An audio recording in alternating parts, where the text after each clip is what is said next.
Hi friends, welcome to the channel. ఈ వీడియోలో మనం చూడబోతే మనోరమ మ్యాక్స్ ఓటీటీ ప్లాట్ఫామ్లో వచ్చిన హర్ అని చెప్పి ఒక మూవీ రివ్యూ. ఈ మూవీ మనం చూసుకుంటే కనుక మనోరమ మ్యాక్స్ అని చెప్పి ఒక ఓటీటీ ప్లాట్ఫామ్లో అయితే ఉంది. And Malayalam version with English sub titles అయితే ఉంది, బట్ తెలుగు డబ్డ్ వర్షన్ అయితే లేదు.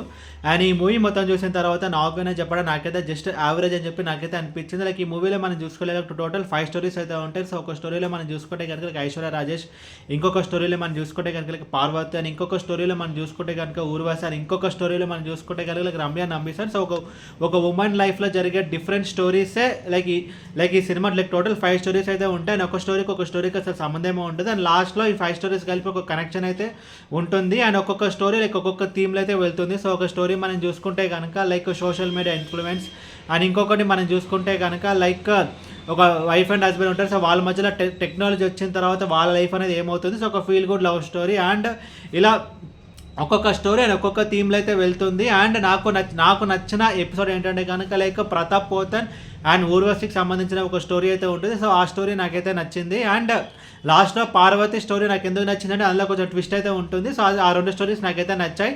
అండ్ ప్లస్ పాయింట్స్ మనం చూసుకుంటే కనుక యాక్టర్స్ పర్ఫార్మెన్స్ చెప్పాల్సిన అవసరం లేదు. సో రమ్య నంబిసన్ కానీ, పార్వతి కానీ, ఊర్వశి కానీ, ప్రతాప్ పోతన్ కానీ, ఐశ్వర్య రాజేష్ గారు ఈచ్ అండ్ ఎవ్రీ పర్సన్ వారి రోల్స్ తగ్గట్టు బాగానే చేశారు. అండ్ ఈ 5 స్టోరీకి సంబంధించిన కనెక్షన్ కూడా అయితే కొంచెం బాగానే ఉంటుంది.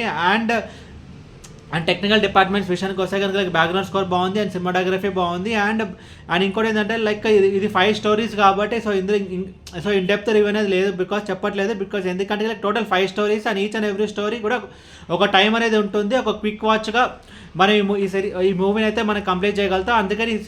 అందుకని ఈ మూవీలో నేనైతే పెద్దగా మైనస్ పాయింట్స్ అంటూ ఏం చెప్పలేదు. సో మీకు కనుక ఒక ఫీల్ గుడ్ మూవీస్, ఒక ఆంథాలజీ మూవీ సిస్టమ్ అయితే కనుక ఒకసారి ట్రై చేయవచ్చు. అండ్ ఈ మూవీకి నేను ఇచ్చిన రేటింగ్ 2.75 అవుట్ ఆఫ్ 5. అండ్ ఈ మూవీని మీరు చూడాలి అనుకుంటే కనుక మనోరమ ఓటీటీ ప్లాట్ఫామ్లో Malayalam version with English sub titles అయితే ఉంది, బట్ తెలుగు డబ్డ్ వర్షన్ అయితే లేదు. ఈ వీడియో మీకు నచ్చితే కనుక లైక్ కొట్టి షేర్ చేసి మీ ఫ్రెండ్స్ సబ్స్క్రైబ్ చేయించండి. అండ్ మీకు ఇంకేమైనా వేరే సినిమా రివ్యూస్ కొనేటప్పుడు కింద కామెంట్ బాక్స్లో కామెంట్ చేయండి. Thank you.